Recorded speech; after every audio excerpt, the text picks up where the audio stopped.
Welcome to this episode of Security Market Watch. I'm your host, Josh Bruning, and I'm here today with Mark Dorsi, who is the CISO at Netlify.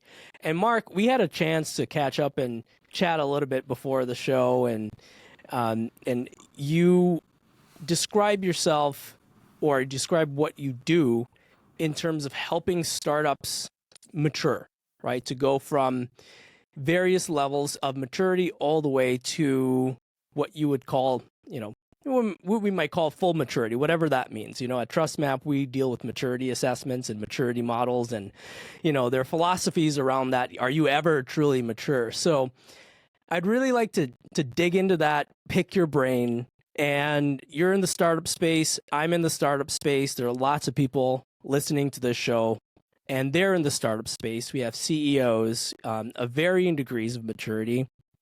Not personal maturity, that's a different show. But in terms of growing revenue, going to market, the strategy to basically get to a point where you're living life, you're doing okay. You're happy with your staff, you're happy with your business. So I probably, as I always do, butchered and simplified what it is that you do. So in your words, could you please give us a little bit of a rundown about your world, what it is that you do, and what insights you can provide us today at Security Market Watch? Yeah, for sure. Well, appreciate the amazing intro there. So what I do is I really am trying to make the world a better place, one conversation about security at a time. And I do that in lots of different ways. And one of those is really helping the world from a startup perspective. I spend a lot of time, and I allocate 5 hours a week just to chat with different startups. I kind of do it a half hour at a time. And we walk through any really position that they might have in place. I've been in the game a long time at this point. Folks can reference my LinkedIn if they so choose in order to see what it is. But I've been all the way from a systems administrator all the way up to, of course, the CISO that I work as today. And in that time, I've seen a lot of different companies. I've seen a lot of different sort of folks in the game, and I can really provide the perspective from each one of those different levels. And I'm really focused on, what is it that particular startup needs to do in order to achieve whatever their goals might be. You mentioned exits and where folks want to be. There's all different types of exits that folks can pursue, from going public to being acquired, to really just going for broke and seeing where they end up as an individual company. And my goal, though, is to really help them find what that thing is that's driving them, that's driving the overall value to their customer, so that everyone can really be successful when it comes down to implementing a security practice from inside an organization all the way through to business strategy. And so I'm really happy to help folks in that way. So are you working particularly with cybersecurity startups, or are you working with companies that, of any industry that may have a cybersecurity component? What's your focus? Yeah, I work with all different types of companies at all different types of levels. So folks will give me a call, and they're coming at me with their sort of a disposable domain account or whatever it might be, right? So they're coming through and they're like, "Hey, we have this idea. What do you think?" All the way up to companies who are a bit more mature and really looking to exit. And that's really sort of my wheelhouse, which is helping those folks do those things that they want to achieve. Yeah. And how do you define, you mentioned, companies that want to exit. Is that how you define maturity? I don't know that that's how I necessarily define maturity, because folks may or may not want to exit. What they may want to do is they may want to really mature for their moment in time. So if you think about a company, they may start in product-driven growth, right? So product-led growth, PLG type motion, all the way through an enterprise type swing. And those swings require different levels of maturity from an organization perspective. When you're talking about product-led growth, you're really out there trying to get any sort of person that may consume your product to use it and use it with regularity as part of maybe a starter plan or something to that effect. Whereas if you make it all the way through SMB and then mid-market type swings and those sorts of things, now you're really changing the balance from, okay, we have inbound to outbound. And those are very different motions, as folks realize. And that takes different types of maturity within an organization and really different levels of what I would consider to be patience. So how patient can you be, and how patient can the business be, right? If you're really going after that enterprise swing, that could be a 6 to 9 month swing, depending on what you're doing and who you're marketing to, and Mhm. what you consider to be an enterprise, which is the most entertaining thing. Folks have an Yeah. enterprise plan, and their enterprise plan could be anywhere from, well, I don't know, what do you think an enterprise is? That's always an entertaining conversation because Right. oh no, our enterprise plan just means that you need to use if you want to use SSO, then you need to sign up to be an enterprise. But that Mm. could be a 10-person company trying to do that. But until folks really figure out what their focus is, what customers they're heading after, and what the pitch needs to be in order to resonate, they can have a really long road ahead. So repeatable is what I'm hearing. At least you can get to a point where you're up and running and you've got some repeatable processes. You're able to, you might not have everything well defined, but maybe you can, your marketing campaigns are consistent, your sales channels are established. Um, we don't know if we're enterprise or what that means yet, but at least, am I hearing that right? That at the end of the day, we want to get to a point where the processes are repeatable. Yeah, and I think that really becomes something. So I see it early on, and I love that you use that word repeatable, by the way.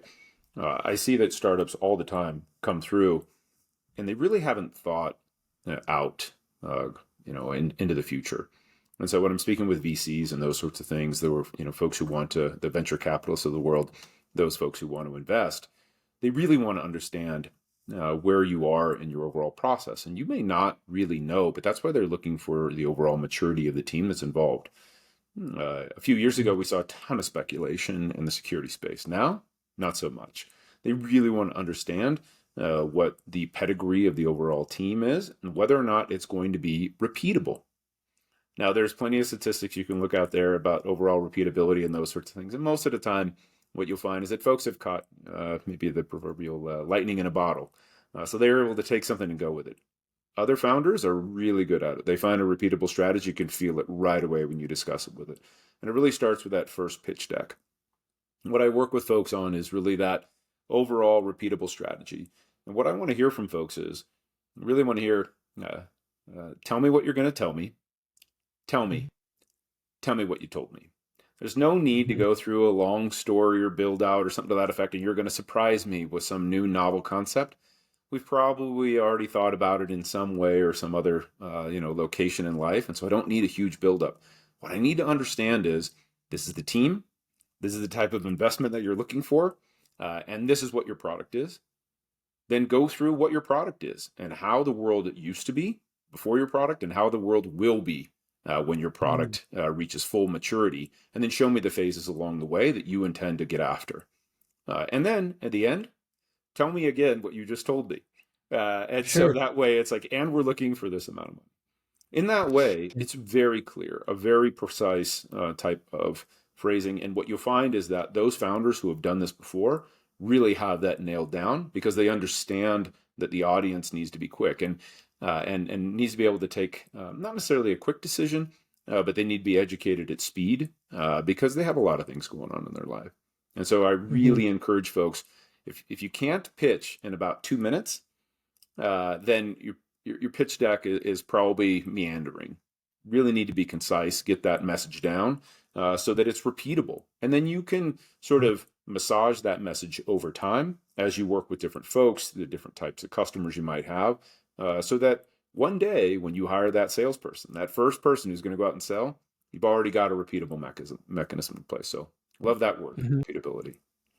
Yeah, yeah, and a part of that is the messaging. I'm thinking of when you hire the first salesperson, they want to know what your message is instead of go out into the world and preach about the gospel of what we don't know. And I see a lot of companies struggle with that. It's very difficult to craft a good message. But I like the way that you framed it in terms of if you can't do it in under 2 minutes, then it's just not going to work. So 2 minutes, that's like how many slides do you think? That's like 5 slides? About 5 slides is all I need to see. And what I Max. tell folks in order to find that message is, and I've written an article about it because I reference it all the time when I'm speaking with startups. You can Oh, imagine what if is you're it called speaking so with that people can find it? one of them is called The Value Strikes Back. And Hmm. The Value Strikes Back is the one where I really go into what I call the Mad Lib. And this Mad Lib is something where the folks can really work on communicating the overall value that they're going to present to the customer. And that Mad Lib we work on for a little bit so that it really resonates. And then I ask them to use that and attach it to every single meeting invite that they have. And those meeting invites really then, that way, when you go and take the meeting, you understand what that company does at a foundational level and how they're going to deliver value. And it just says, Hmm. this is our company, this is what we do, and this is how the world is going to be different. And it's phrased with impact. And so I've got a couple different examples that are out there. But what it helps companies really understand is what type of a play are they? I find that the companies really only are in a couple of areas, especially when it comes to the security space. And those are really one is going to be cost reduction, right? So think about the famous triad, which is good, fast, and cheap. Not the security triad, but the business triad. So good, fast, and cheap. And so if you're going to put together a company that is going to return money to me, then ensure that you're tracking that as a business. The first screen that you go into in the morning should show how much money you've returned to each one of your customers and whether or not they had to roll back on those changes, right? So you want to figure out like total dollar. The next one that I typically see, and this is with most security companies, is all around productivity. There's a million, they call your product a million different things, and that's fantastic. But with all of those things, you're probably just returning some amount of time to my team, right? Time is money. But you can then really come in every single morning as a CEO and see how much time you return to the business across your entire product line and figure out maybe where you're lagging. And then, of course, with all of that is time to value. So my question with companies is, great, I'm going to implement your service, theoretically. Okay, time to value is going to be how long? And they're going to tell me 2 weeks. Great. Then let's work to figure out how that's going to be 2 days. And then how is it going to be, 2 hours? And then how is it going to be Hmm. 20 minutes? So that in a single 30-minute call, you can return, value to a customer right away. Implementation all the way through. Now they can see the value of the product and then they'll be able to take that forward. But it really starts with that Mad Lib and figuring out what type of company are you. That way you can figure out that you're going to be really good, you're going to be really fast, but maybe your product isn't all that cheap, right? And so that and that's really what you're looking for, right? We're in the business of doing business, so we should get down to business, right? And it's fantastic to make the world a better place, but a lot of times it does take capital in order to make that happen. Yeah, I can let cheap go. That's fine. I love when prospects love to talk about price, and I think it was Zig Ziglar who's got a whole spiel on this. And he says, I'd love to have that conversation about price all day because then it allows me to talk about value. And so let's I know this is a little bit of a segue, but I want to linger there on time to value, right? When when does the clock start? So we know when it ends, basically when we know the value part, when they're using the tool and they're able to, do all the things. But when does it start? In that 2 week, if we're saying time to value is 2 weeks, when does the 2 weeks start? Yeah, I can give a really good example just using Netlify. So the first time we jump on with a customer, depending on the customer and their size and what type of website it is, we actually go through and just depending on the case, of course, we just scrape the existing website, we throw it up on Netlify, and we just show how performant it is right out of the gate within minutes of the first couple of conversations, and in that Mhm. way, and that of course depends on the play. Who knows what they're in for and what they're looking for, right? But in that moment, you're at moment zero, and that's the overall goal, right? Is to show value as soon as possible, and those are tools that we built out and used for many years. But in that way, you can show a potential customer that their performance, right? Because we're a productivity play at our core. That's what Netlify does. We make things go faster than ever before. Why? Because we take away the need for companies to really tilt up their own DevOps pipeline. And in which case, they can focus on content. That's true productivity, right? How Mhm. much can we take off of their plate, put on our plate, and then deliver it to them as fast as humanly possible? And in that way, we show the customer right away at moment zero, right? At conversation zero, whenever we feel that conversation moment is correct, we can show them value right now. And that's what I like to see out of out of every potential vendor. How long to value will it be? If you come into, let's say, a startup like myself, and you're going to sell a product, and you're going to come back to me and you're going to say, hey, Mark, this is going to take 3 weeks to get value from. Probably less interested. We don't have 3 weeks worth of cycle time. I've got a small security team. We need to do as much as we can in as short a period of time as humanly possible. And the overall message really says a lot to me. If you're going to come to me and say, Mark, this is going to take months to implement, it's probably for a much larger organization. There might not be anything wrong with that. Maybe that's what it's going to take. But if you haven't come to me and thinking about the size of business that I have and how it's going to play, that's going to be really tough, right? We're going to have hard conversations. And I think that that's really where vendors typically will fall down. They haven't thought about the value, the outcome that the customer needs out of a particular product. And that's really the most important piece. Right? What's my outcome going to be? Right. Yeah, you really truly have to put yourself in the shoe of the buyer to do that. And what we found at TrustMap is that we've always been focused on who our ideal client profile is, right? Typically CISOs, security directors, anybody of that level. But what we've had to do in recent years is really think about who is the customer of our customer. Who is the ultimate audience? So you take a maturity assessment, you go through this performance management thing. At the end of it, it spits out a report. Who's reading that report? And then you can get even more meta because that's in the company, but we can even go outside of the company. The CISO is reporting to the board, right, and other stakeholders. But the board is ultimately accountable to their customers. So what is the value of a maturity assessment to that company's customer? Typically it's if I'm compliant and, I can use that as a badge of honor, but if I'm mature in security, then I can use that to, beat my competitors. We can now compete on who's the most secure, who's got the most due diligence. So whenever there's a breach, we can say, well, X, Y, and Z company got breached, and you don't have to worry about that happening with us because we have we're compliant in HIPAA or, GDPR or whatever it is. So that's very insightful and profound, but it took us a long time to figure it out. Yeah. And the companies that I chat with a lot, they've spent a ton of time thinking about what the CISO's team and what the CISO needs to consume. What they haven't thought of is that the CISO is really a salesperson. They sell internally, they sell externally, and we really need that lens put onto every single product. So what I find is that companies go out and they'll say, well, we've spoken to 100 CISOs. And I know right away that the product is going to be focused on outcomes that I will understand in seconds. Fantastic. Yes, I understand the outcome perfect. Then I will spend 2 weeks converting those outcomes into something that the rest of my executive team can digest. Right? It really isn't 2 weeks, but the point being is that the vendor really hasn't thought through the sales motion that the CISO needs to go through because we're actually selling something.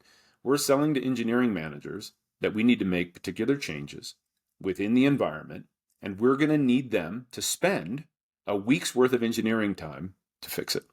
Maybe it's 2 weeks, maybe it's 4, whatever that is, but it's, the CISO, the salesman, right? The CISO, the salesperson. That's really what we've become. And that's what we've always been. It's just folks never really realized it. And so when companies take a moment to think about that outcome, like you mentioned, and say, look, this is actually the end person that's going to consume this, fantastic. Now you can go through and stat not just CISOs as a part of the overall product roadmap, but you can go out and stat engineering managers and say, if I presented this to you, would you buy?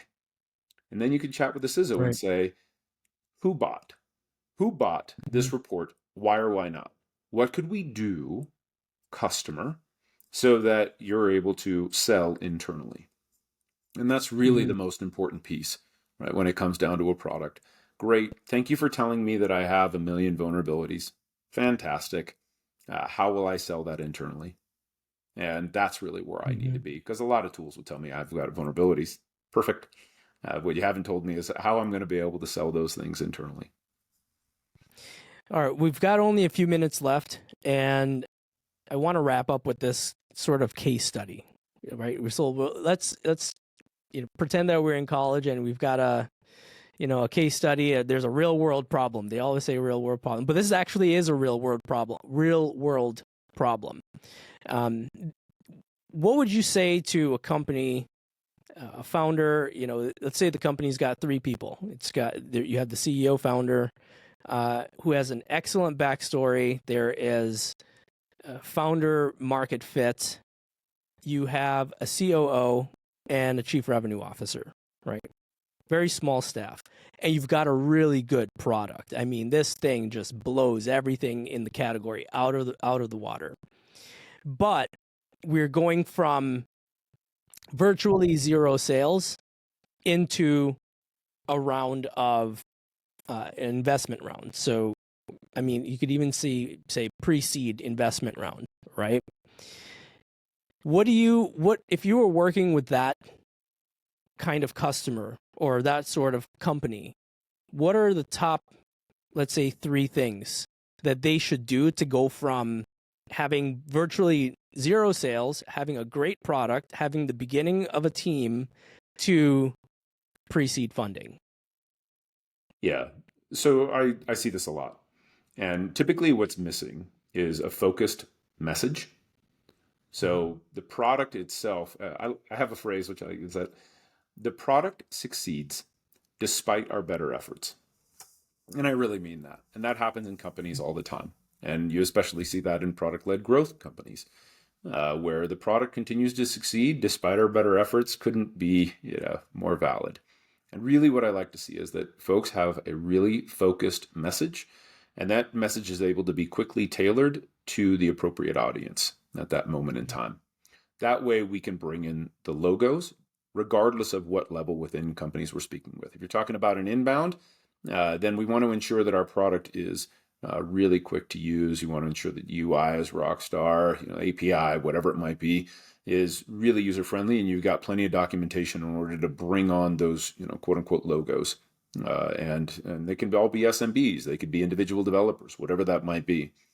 If you're making a swing at the enterprise space, of course, that you want to ensure that you understand who that ideal customer profile is, and then take those swings. But the messages need to be focused. So that's number one.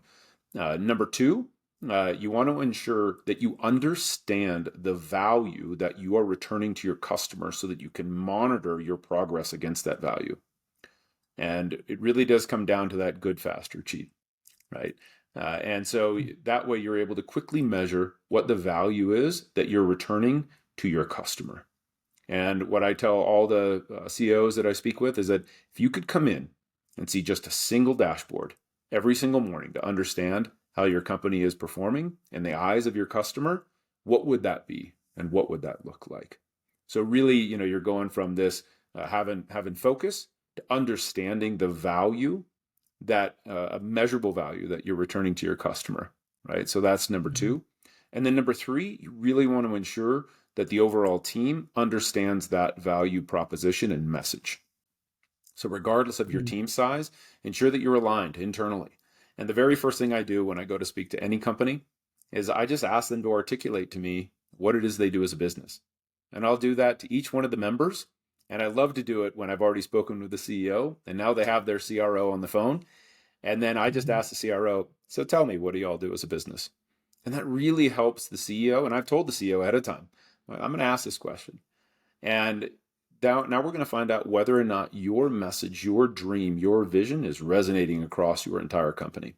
If you don't have a team that's aligned and we don't have this sort of one team mantra in the background, it's going to be really tough for us to be successful. Otherwise, folks will press and pull you into different directions. And what I find is, unless the team is aligned really well, you'll have a lot of trouble saying no to things. You really only want to say yes to a handful of items. You should be saying no all the time. You should be exploring options, but you should be saying no with with frequency. That to me seems to be it. So hopefully that helps. That helps a lot, and I can hear. I can hear. I can't hear them, but I can tell that there's somebody out there listening to this, watching this, who is just furiously taking notes based on everything you just said. That was a perfect summary, and I really appreciate your time here, Mark. I really appreciate it. I've gotten to know you a little bit better over the last 25 minutes or so. And I hope Likewise. this is the first of many conversations. I mean, this is this is the meat and potatoes of startups in cybersecurity, and the common thread that runs through all of these conversations really is just keep it simple. Messaging, coherence, those are the fundamentals that I keep hearing, and you've illustrated that in stark contrast. I love it. All right. Well, thank you so much, Mark. Thank you for listening and for watching this episode of Security Market Watch. Now, Mark, if people want to get a hold of you, how can they find you? Oh yeah, just reach out straight up on LinkedIn. That's actually how you and I got to know each other.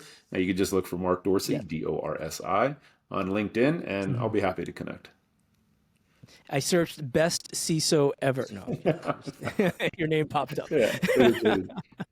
Yeah, right Yeah. on. Okay. Alan Alford. Shout out to Alan Alford. Alan Alford. You didn't hear that part because I could. Alan's my old boss, and he was my old CISO. I could say best CISO ever to him as well. All right. Fantastic. Well, thanks, Mark. Thanks, everybody. Goodbye.